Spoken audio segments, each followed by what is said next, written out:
Évangile de Jésus-Christ selon saint Jean. C'était après la mort de Jésus, le soir du premier jour de la semaine. Les disciples avaient verrouillé les portes du lieu où ils étaient, car ils avaient peur des Juifs.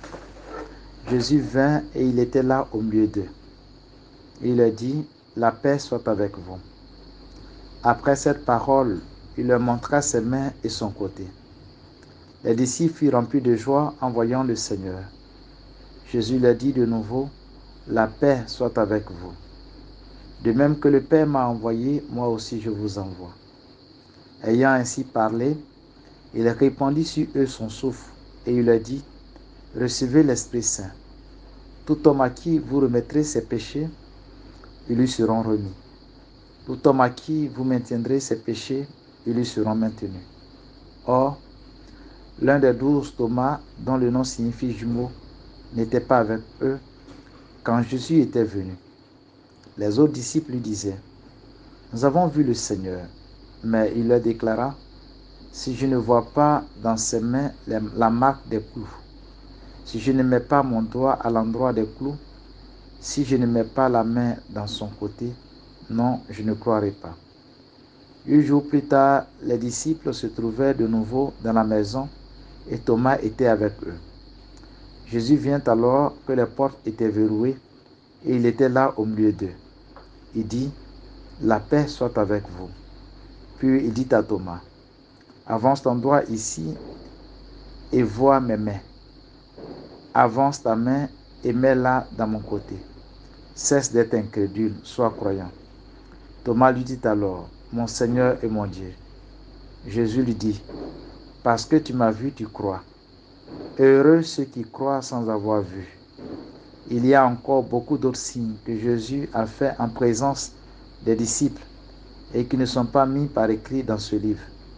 Mais ceux-là y ont été mis afin que vous croyiez que Jésus est le Messie, le Fils de Dieu, afin que par votre foi, vous ayez la vie en son nom. Acclamons la parole de Dieu.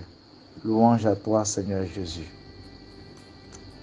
Chers frères et sœurs bien-aimés, je voudrais en ce premier dimanche après Pâques vous exprimer mes vœux pascals avec les mots mêmes de Jésus ressuscité. La paix soit avec vous. Oui, que la paix du Christ repose sur vous, et si votre cœur est angoissé ou attristé par un souci quelconque, que lui-même l'apaise.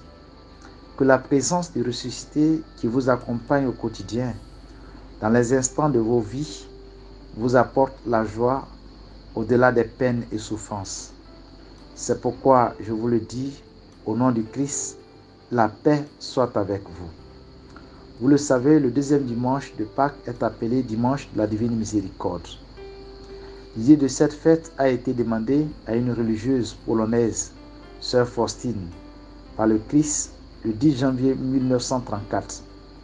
Selon les témoignages de celle-ci, le Christ lui aurait dit, « Je désire que le premier dimanche après Pâques soit la fête de la miséricorde. » C'est Saint Jean-Paul II qui d'alors pape institua la fête de la miséricorde pour toute l'Église en l'an 2000. Pourtant, comment ne pas s'étonner de ce choix alors que le mot miséricorde ne figure dans aucun des 3 textes d'écriture de ce jour et que l'appel de Jésus à Thomas oriente l'attention du côté de la foi en Jésus. Il me semble qu'il nous faut relire les textes à un second niveau pour découvrir non le mot miséricorde, mais y voir les effets de la miséricorde dans l'attitude de Jésus envers ses apôtres. Jésus, dit l'apôtre Saint Jean, répandit sur eux son souffle, et il leur dit, « Recevez l'Esprit Saint. Tout homme à qui vous remettrez ses péchés, ils lui seront remis. Tout homme à qui vous maintiendrez ses péchés, ils lui seront remis. » Par le don de l'Esprit Saint, le Christ institue les apôtres ministres de son pardon, ministres de sa miséricorde, ce qu'il y a de plus fort, de plus divin en lui. Il fait de ses apôtres des ministres de la miséricorde. Le Christ donc nous envoie, remplis de la force de l'Esprit Saint, comme ministres de sa miséricorde. Par nous, les autres doivent goûter à la miséricorde de Dieu, qui est refus de juger, refus de condamner, mais qui est indulgence, patience pardon de l'impardonnable. Le Christ nous envoie annoncer à tout homme, quel que soit son poids de péché, qu'il a un avenir en Dieu, qu'un pardon est toujours possible pour lui. À Thomas, Jésus ressuscité montre ses plaies glorieuses. À chacun de nous, Jésus ressuscité montre ses plaies glorieuses et surtout son cœur blessé. Fontaine intarissable de miséricorde, et nous presse à nous abandonner avec confiance en sa miséricorde. Sainte Faustine, à qui Jésus a révélé la fontaine de miséricorde qui jaillit de son cœur blessé, aimait dire et redit cette prière. Jésus, j'ai confiance en toi. Faisons nôtre cette prière qui exprime l'attitude avec laquelle nous aussi, nous voulons nous abandonner avec confiance entre les mains miséricordieuses de Jésus, notre unique Sauveur. Car il n'y a pas de foi plus profonde, d'espérance plus vivante et d'amour plus ardent que la foi, l'espérance et l'amour de celui qui, dans les difficultés, se remet entre les mains sûres du Seigneur. Jésus, j'ai confiance en toi.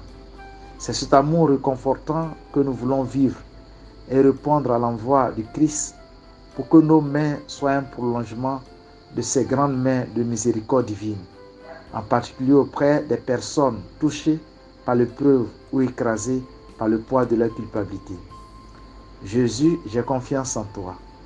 Que cette prière nous enracine tous dans cette certitude que la miséricorde de Dieu est plus grande que nos péchés, que nous ne sommes pas nos misères, mais des êtres précieux aux yeux de Dieu, au point qu'il nous a donné son Fils. Dans l'Eucharistie, nous faisons l'expérience de la miséricorde divine. Que cette expérience nous remplisse de force et fait de nous des témoins brûlants de la miséricorde de Dieu auprès de nos frères. Bonne fête de la divine miséricorde à tous et à chacun. Bonne fête et que le Seigneur vous bénisse.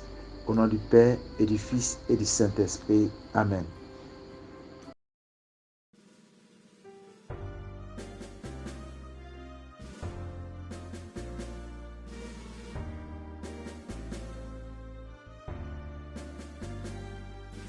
Allez partout, proclamez la bonne nouvelle. Soyez one à la maison et apportez